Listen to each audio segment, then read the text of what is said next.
கொண்டாடுது. ஒரு முறை வாழ்ந்திட திண்டாடுது. இது உயர் வரை பாய்ந்து பந்தாடுது. பனித்துளி வந்து மோதியதால் இந்த முள்ளும் இங்கே துண்டானது. பூமியில் உள்ள பொறிகள் எல்லாம் அடப்புடவை கட்டி பெண்ணானது. புயல் அடித்தால் மழை இருக்கும்.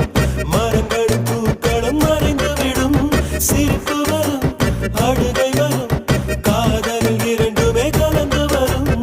ஒரு முறைதான் பெண் பார்ப்பதினால் வருகிற வலி அவள் அறிவதில்லை. கனவினிலும் தினம் நினைவினிலும் கரைகிற ஆண் மனம் புரிவதில்லை. கண் பேசும் வார்த்தை